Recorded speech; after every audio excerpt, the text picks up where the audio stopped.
الصلاة والسلام عليك يا سيدي يا رسول الله وعلى آلك وأصحابك يا سيدي يا حبيب الله. Alhamdulillah, assalamu alaikum wa rahmatullahi wa barakatuh, brothers and sisters listening and anyone at home. Alhamdulillah, this is a heavy topic. I mean, we're continuing our Naseeha nights.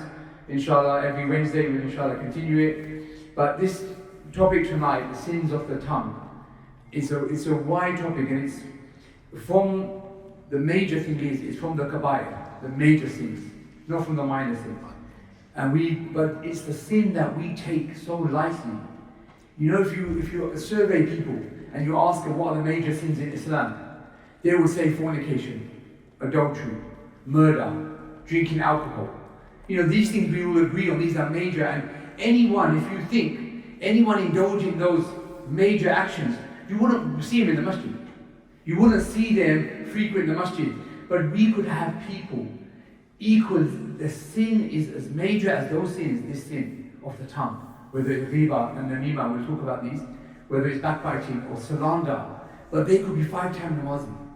They could just come back from Hajj and Umrah. Yes or no? We get people who talk like, we have khatams where we're supposed to be praying for the deceased, and in those gatherings, there's backbiting going on. There's slander going on. Buhtan. There's lies going on, and we take it so lightly. This is the sin that affects so many people. There's only probably a few awliya who escape this. It's very rare you find someone who escapes it, because there's grey areas as well. We'll come on to those, the types of the sins of the tongue, inshallah, we'll come on to that, the cures, and all of us, including myself, we can't, it's hard to escape it. There are times where you have to say it, and we'll come on to that as well, inshallah. So I'm going to hopefully cover its general definition from the prophetic definition, sallallahu given, what the fuqaha, what the scholars of fiqh say about it, and the exceptions, and then hopefully inshallah some cures. But the first thing is we're trying to remember the gravity of the situation. You would not find any sin, any action, that you wouldn't find more of the world participating in any action or any sin greater than this one. And like I said, because we make light of it. And not only that, the scholars say, and this is even in the Christian tradition, in other traditions, we talk about the evil of the tongue and the tongue. They go, this morsel of flesh, this tongue in our mouth, is tiny, but its crime is enormous. Imam Ghazali is quoted to have said that this tongue is small, but its crime is enormous. This tongue is the tongue that can take us into hellfire on its own. It's the tongue that when you say the shahada, it gets you into heaven. This tongue is powerful. It's not just, any other part of your body. If you think about your limbs, hands, your feet, your eyes, your ears, everything has a propensity to do good and has a capability of doing bad. Yes? So you can do good with your hands, you can hold the Quran, you can help your poor person, you can help your mother, you can massage your father's back. Alhamdulillah, you can do good things with your hands, but you can also hurt people, kill people. Every part of our body has a propensity, has a possibility of doing good and bad. But nothing is greater in potential than the tongue. And so please pay attention to this topic. All of us have to remind ourselves, because all of us fall into this. And the first thing is being aware and honest with ourselves. Don't deny it. And I'll give you an example. When we talk about riba, for example, backbiting, and when somebody backbites, and if you just tell them, for example, don't backbite, I don't want to hear that. The first answer, they make an excuse. They say, I'm telling the truth though. But that's the prophetic definition. It's when you're telling the truth, it's riba.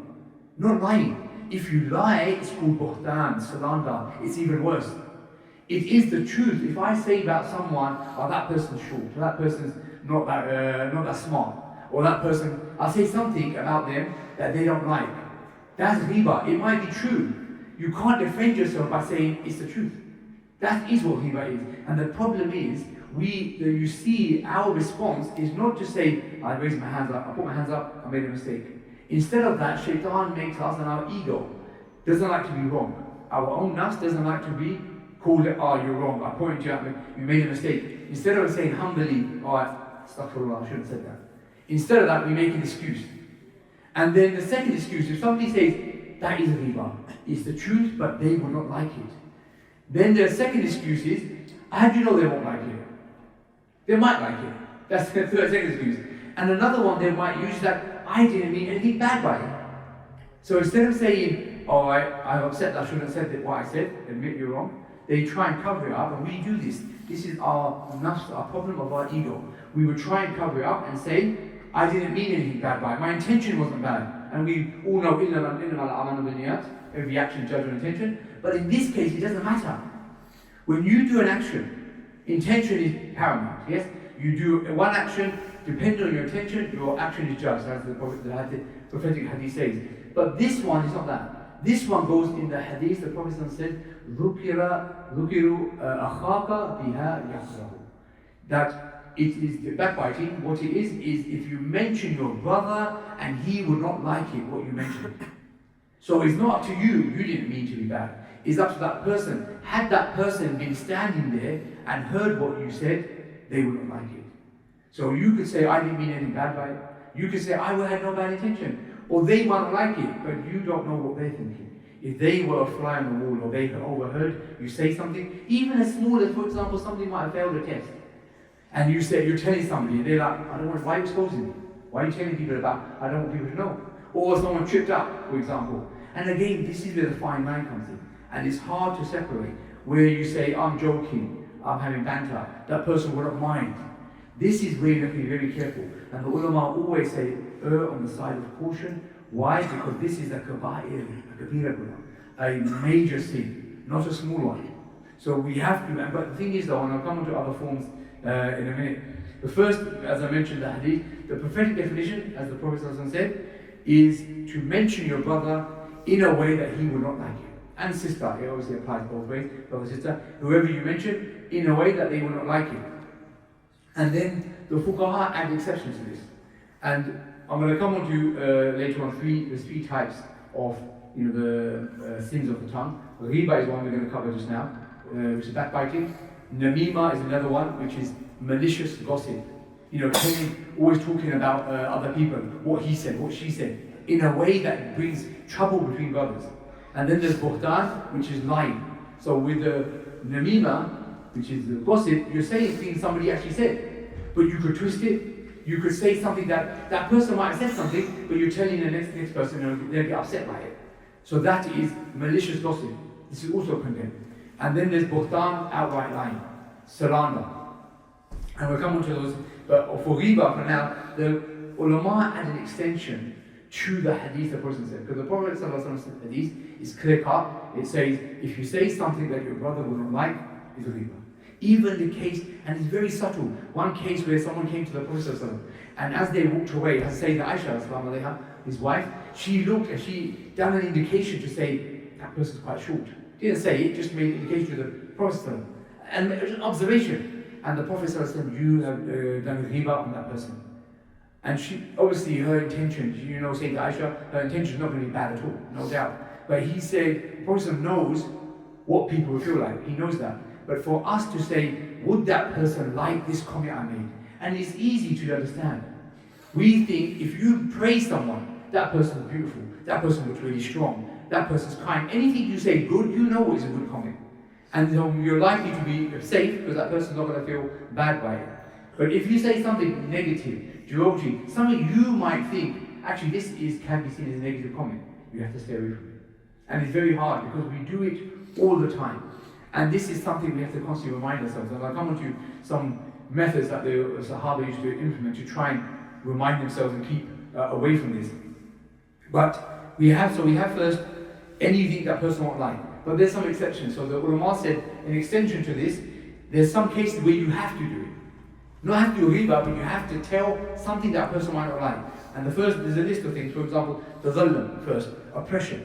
If somebody's being oppressed, then you and telling someone about it, so the oppressor won't like it. You're telling someone that guy's an oppressor. He won't like it, but you have to do your duty. And again, remember, it's not telling someone for the sake of telling someone that guy's an oppressor. You're telling someone to help, to save, to remove the oppression. There has to be a benefit for when you're doing a riba. If you've got to do this, there has to be a benefit for it. So the is one area. Wasta'een is another one, asking for help.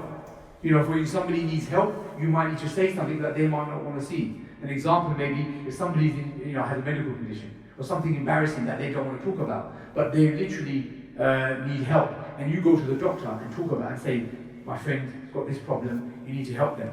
So you're talking to a doctor, you're not talking to a random person, you're not spreading the exposing it, but you're trying to get help from it. And so wasta'een is another reason why you might talk about someone. They might not like it, but you're doing it to help them, and your intention has to be clear here. Another one is tafti, so a fatwa. If you need to get a fatwa, so you might go to the imam and ask about an issue, but you're going to talk about your friend, your brother, or a woman might talk about husband might talk about the wife, that I'm saying something, she will not like it or he will not like it, but I need to get a fatwa. And an example, in the time of the Prophet ﷺ, Hind was the wife of Abu Sufyan, and she came to the Prophet ﷺ to ask the fatwa. She was saying about him that he's very miserly. He doesn't give money easily. So she was literally asking permission, can I take money from him without him knowing about it? So there's fatwa is another reason where you can talk about someone. They might not like it, but it's an exception. And then there's hazl, to warn someone. So to warn someone, this is a case where if a person, like for example, an example would be like you go into business with someone, and you're about to go business with someone, and you're thinking, I know somebody who did business with them before. So you speak to her and say, look, I don't know this person very well, I know you more. What do you think? I'm about to go into business with this person, we're going to start a business, I've got to put money in, I'm going to invest. Is he a trustworthy? How do you think? Is he a good person to do business with?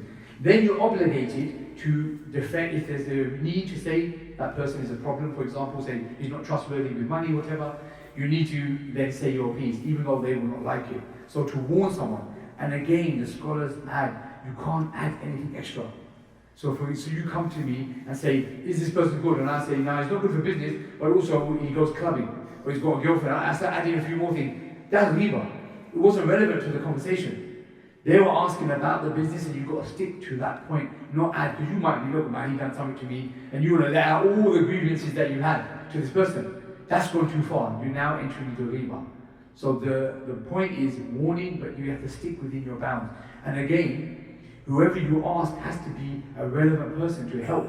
So like I said, in oppression, you go to a police officer for help, you might say what's going on, but you're trying to save someone from oppression. But just talking to a random person, that person's doing this, there's no benefit between you. That person is not going to get up and do anything. You just done riba. Do you understand? So we've got to be careful about this type. And the awliya always talk about that the tongue is a mirror to the heart.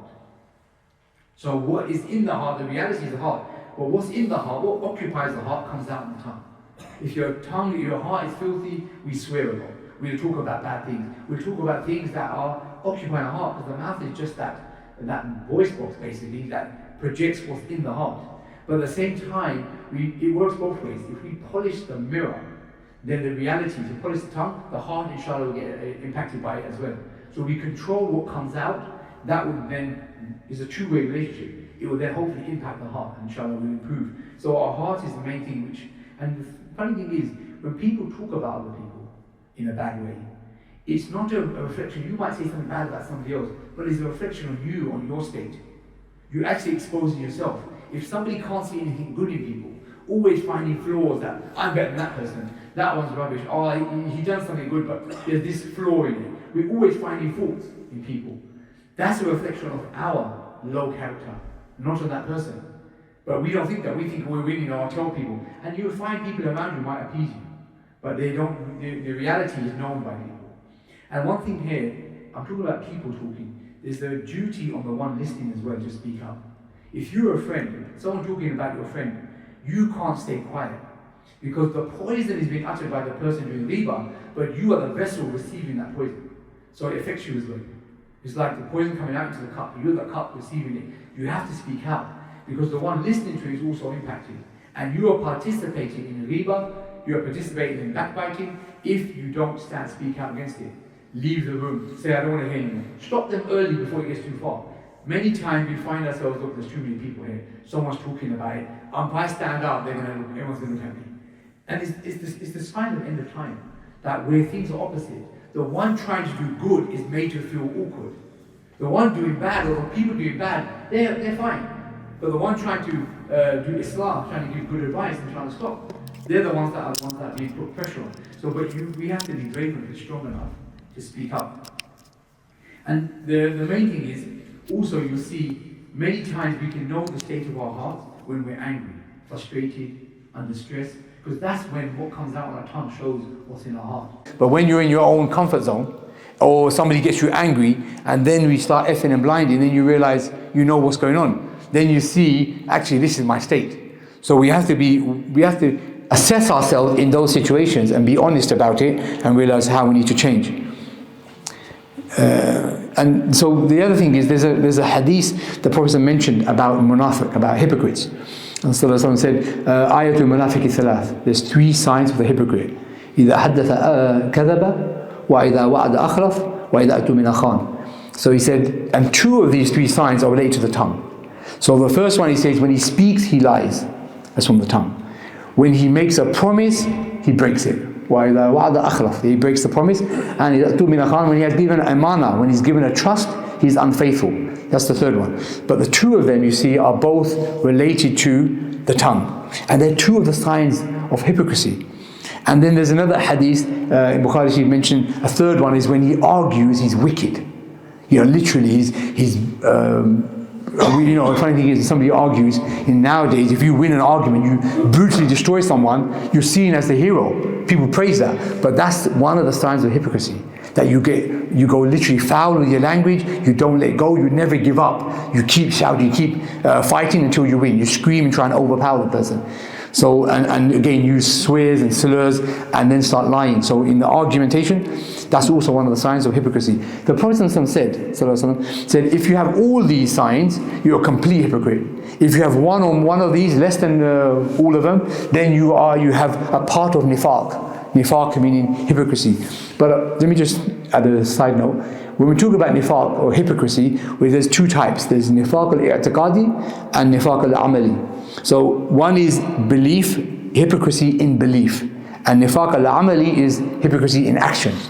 So these relate to being a hypocrite in actions. Because the hypocrite in belief is I find it so crazy sometimes. Many people, if somebody's lying or swearing and they don't like someone, they call them a munafiq. And then they say they're going to be in the lowest hellfire next to Pharaoh. It's like, hold on 1 minute.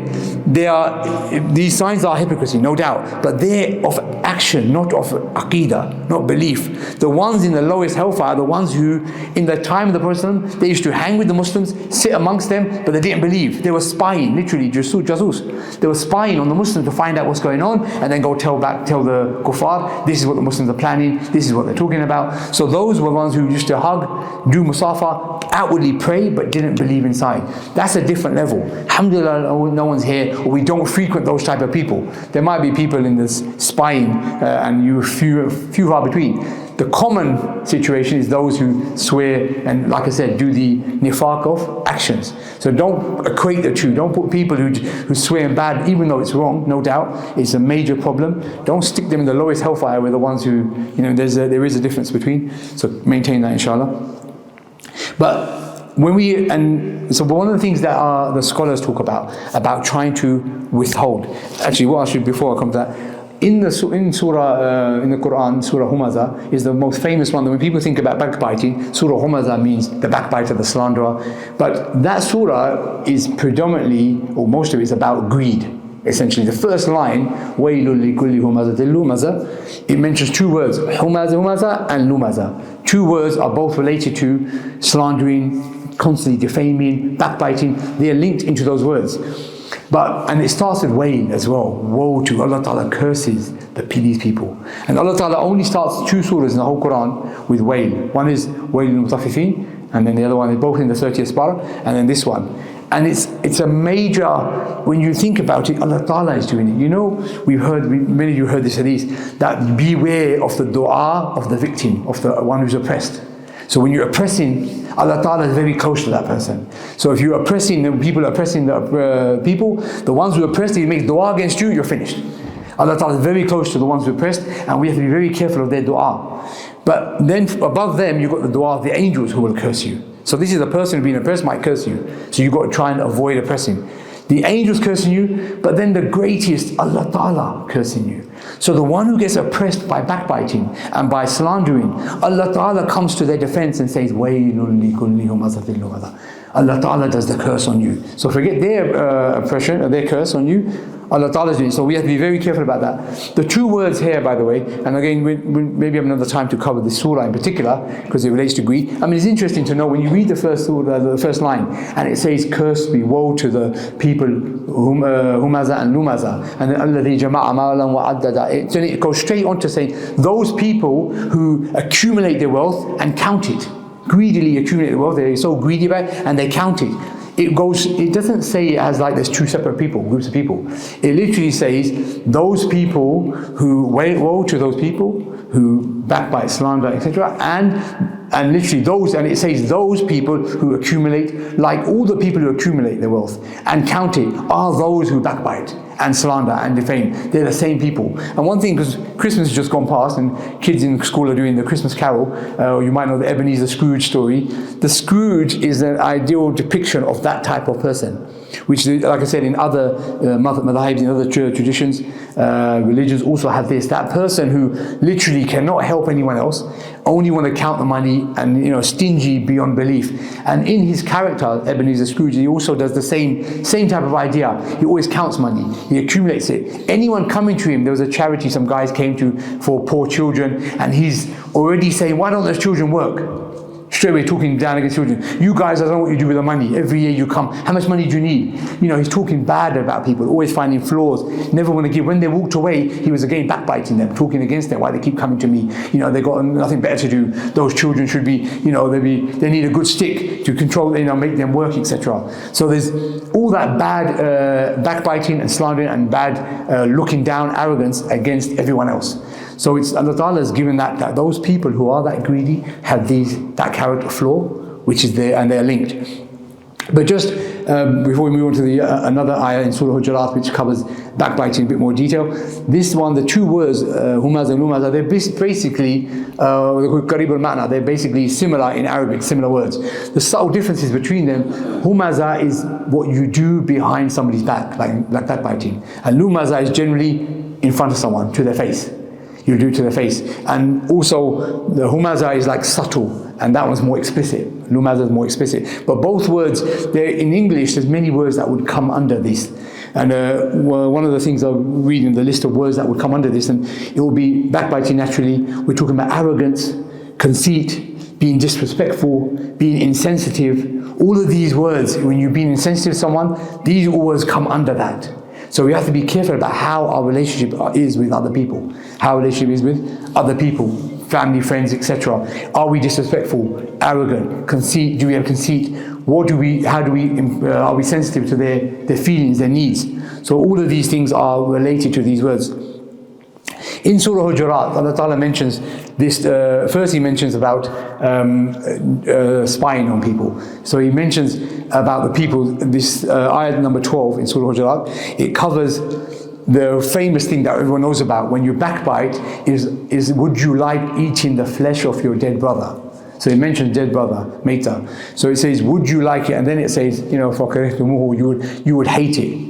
You would detest it, you would never like it. So be wary of Allah, wattaqullah. For fear of Allah, Allah is of forgiving and merciful. But Allah Ta'ala reminds us equating backbiting to eating the flesh of your dead brother.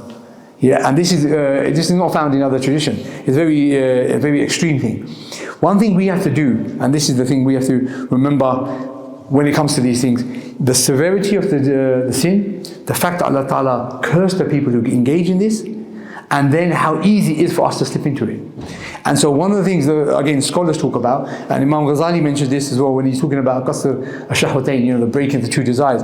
He gives an analogy of a horse, that if you're riding a horse, the horse is like your desires. And if you're riding it while holding the reins, it's hard enough to control a wild horse.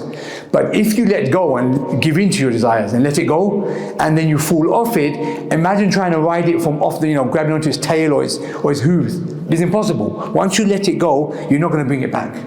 And so he goes, you have to make sure, and we have to do it early.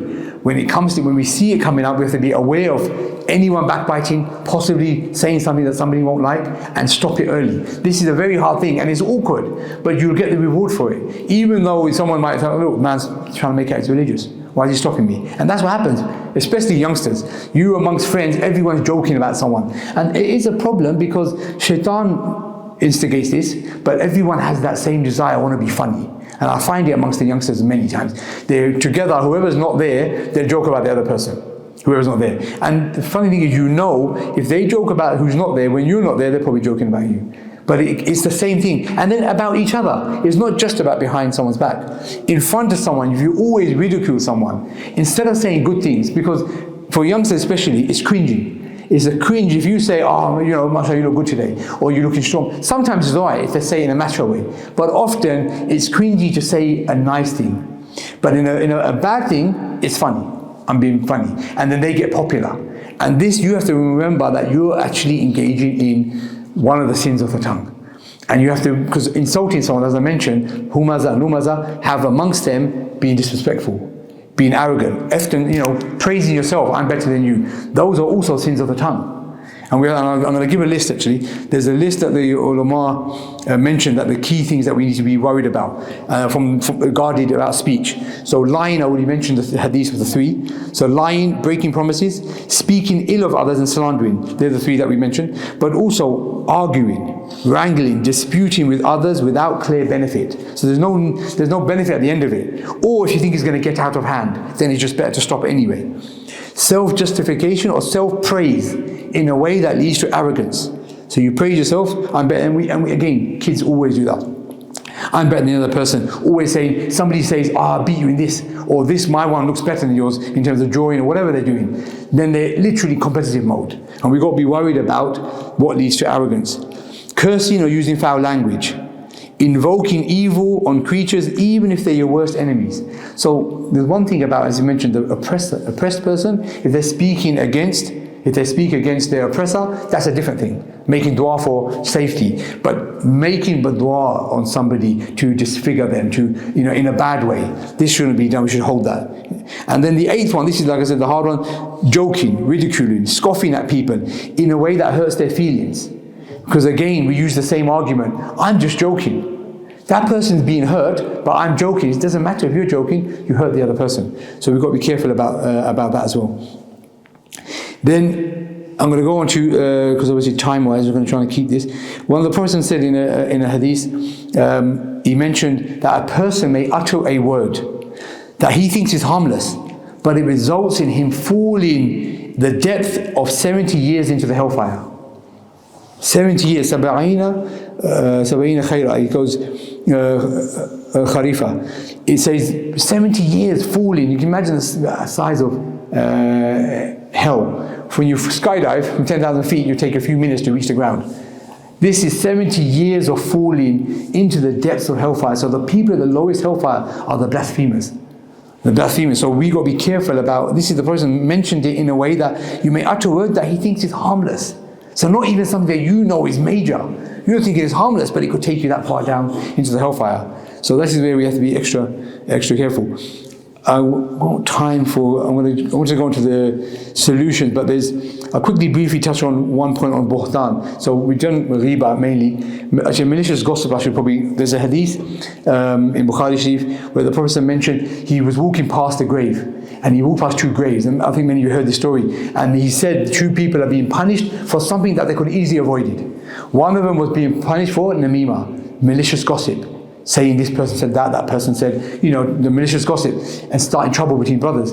And the other one was being punished for not keeping himself clean when he went to urinate, get urine in his clothes. And the Prophet then broke he ordered a green branch, and broke it and put it on each, and said, while this is there, inshallah their punishment will be lessened. Which is again another proof for laying flowers, planting flowers at the graveside, inshallah, because they do dhikr Allah. But that was showing malicious gossip. They could easily avoid it, and the Prophet tried to reduce their punishment for that. But there was the buhtan story. There's a story in the Quran, a major story in Surah Nur. The ayahs came down against Sayyidah Aisha. And I'll quickly briefly tell the story, but buhtan is again lying, slandering. And Allah Ta'ala calls that one buhtan al-azim, major, the great lie. Allah Ta'ala saying this. So lying, and what happened was in this time, Sayyidah Aisha, they were traveling in the caravan. She got off, but then the caravan left, and she wasn't with the caravan, so she got left behind. So she stayed behind, covered herself. And what happened is one of the Sahaba came behind. They walk. This is their sunnah. Usually somebody comes later, follows the same path, and they usually, if anything is left behind, they'll find it along the way. So this Sahaba came behind. His name is Safwan ibn Mu'attal. He saw her. When he saw her, he got off his camel. He basically lowered his knees, lowered the camel. So the Aisha, her mother, sat on the camel, and he walked and basically talked back to the Prophet. And they caught up with the caravan, came back there. When they came there, the head of the Munafiq, Abdullah ibn Ubay, the nasty geezer, literally Abdullah ibn Ubay ibn Sulul, he's the head, Ra'is al-Munafiqeen, the head of all the hypocrites. He started a rumor that somebody's going to have an affair. And then he started the rumor, spread it, and a few people spread it, and then unfortunately some Muslims caught onto it and heard the rumors and then believed it and started spreading it as well. Now this was a major event. Can you imagine? Against the wife, our mother, the wife of the Prophet. Now the Prophet, he could have easily defended himself, but people would say, obviously you're defending your wife. So he didn't want people to make the accusation. So he's on the wait for revelation. He waited, but it went on for a month. So Aisha was already quite ill. She went to her parents' house. And again, cut a long story short, after a month, the rumors were spreading left, right, and center. And it got worse and worse. And as the Sayyidina Prophet was quiet.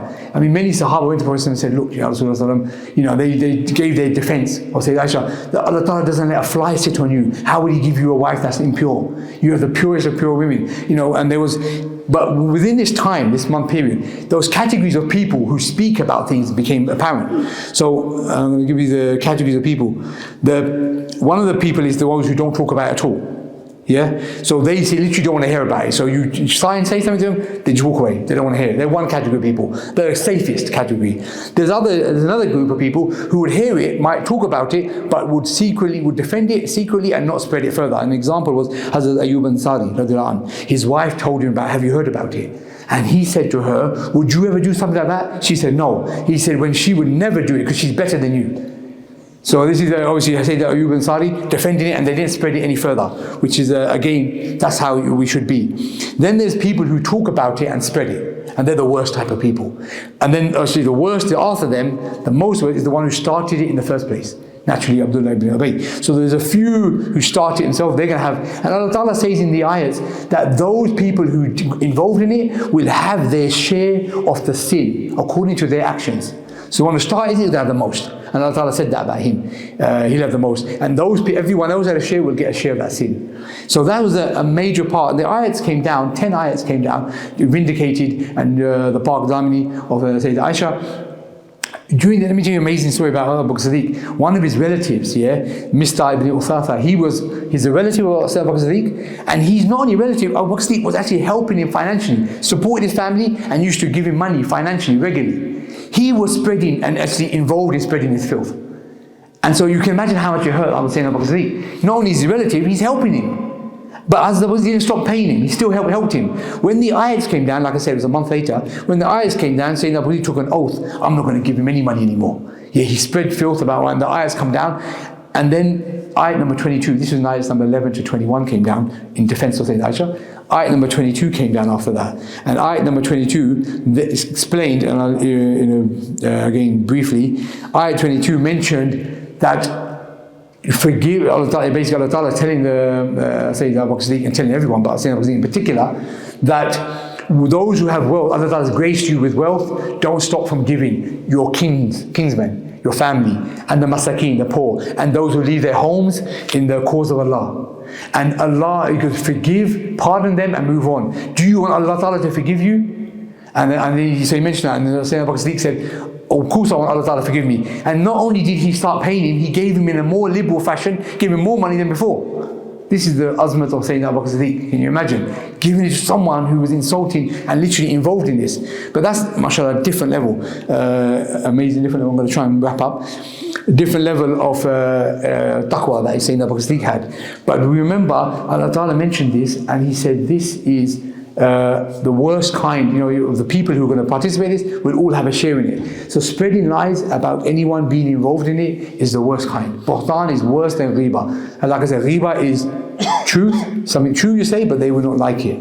And namima, spreading gossip between people, literally saying he said, she said. All of these things are something that we should not get involved in. It happens, it's so prevalent in the world today and amongst all of us, which is why I'm saying if we're all going to be going hellfire, it's going to be this reason. Because many of us, we know the sins of alcohol, of, fornication, adultery. These are major sins. And alhamdulillah, most people know, see and stay away from it. But we got people, like I said, in the masjid. We got people with long beards. They have a topi and a long beard, but they'll be doing ghibah. They'll be talking about someone behind the back. They'll be twisting things. And all of us have to remember that we're going to be accountable for this on the Day of Judgment. And this tongue. So quickly on the some steps and solutions, cures to try and do better, inshallah. So one is knowledge, obviously. So the 8 types that I mentioned, we need to remember them, knowing them. So not just lying, swearing, but also about arguing, about showing off, saying you're better than the others, being arrogant, even joking, hurting the feelings of others. All of those things, we need to know those and remind ourselves when we're in that situation. So knowledge of the 8 types and try and control ourselves was one thing. Number 2, beautiful thing, silence. The Prophet ﷺ said, speak a good word or remain silent. And we have that silence is golden. We have that in many traditions. Staying silent, and then you've got something good to say, don't say anything. Then you're not accountable. Say Imam Abu Hanifa, he said, because he's a massive scholar teaching people about Islam, he said, if it wasn't for my duty to impart knowledge that I know, I would not talk to anyone about anything. He would just keep quiet, because he goes, everything you say you're accountable for. And it's scary. There's an amazing story about saying that Imam Shafi as well. Imam Shafi went to a place and people saw great Imams come in, Mujtahid, Mutlaq, absolute Mujtahid, come in, they would ask questions to him. And when he's asking questions, 40 questions they ask him. He said, La adri to 37, La adri, I don't know, to 37 of them. Nowadays, you ask someone a question, I'm going to say some answer, because I don't want to look stupid. I'm looking, I know something. Everyone wants to say something. Brother called me Sheikh, and I know it's Sheikh, but there's a problem. Don't do that. So we, in one way, we want to just go above our level, and this is a problem. This is a rule. If you try and raise yourself above your level, Allah Ta'ala will debase you. He will humiliate you in the earth. If you keep your level, that's as bad. You won't go any. You won't improve. But if you lower yourself, humble yourself, Allah Ta'ala will raise you up. Sayyidina Abu Bakr Siddiq, for example, just quick one again, when he became the Khalifa, his first words were, he's the best of all the people. His words were, I'm not the best amongst you. Straight away, and everyone knows he's the best. But he genuinely believes, because he knows his own, everyone knows their own faults. He doesn't know others. He doesn't have a bad opinion about anyone else. So he's going to think they're all better than me. That's humbleness, humility. He's the best amongst people, but he said, I'm not the best amongst you. Allah Ta'ala raised him higher. But Shaitan said, I'm better than Adam. I'm made from fire. He's made from clay. And he's become Rajim. He's the cursed. So remember that all the time. We've got to try and humble ourselves down. Allah Ta'ala will raise us higher. If you try and raise yourself up, Allah Ta'ala will debase you. So silence is a key one. One of the things about silence also, some of the great Sahaba, they used to have a pebble under their tongue, just to remind themselves to speak only, to consider before speaking. Don't just rush and speak. And there's another one I heard, Shaykh Hamza, they do dhikr so much, they always do dhikr. When they went to answer the call of nature, go to the toilet, they didn't want to do dhikr, so they put stones on their tongue to remind themselves, not here, I'm in the toilet. And so their tongues were moist with the dhikr of Allah. But at the same time, in terms of backbiting, they would remind themselves often. And we have to be careful. The tongue is something that, like I said, we have to remind ourselves that this is something that could take us and affect our hearts. But they would also constantly remind themselves the best time to speak. And considering what you say before you say is also from the Sunnah. The Prophet said, At-ta'anni min Allah wal-ajalatu min ash-shaytan. Consideration is from Allah and haste is from the devil. So don't rush before you say anything.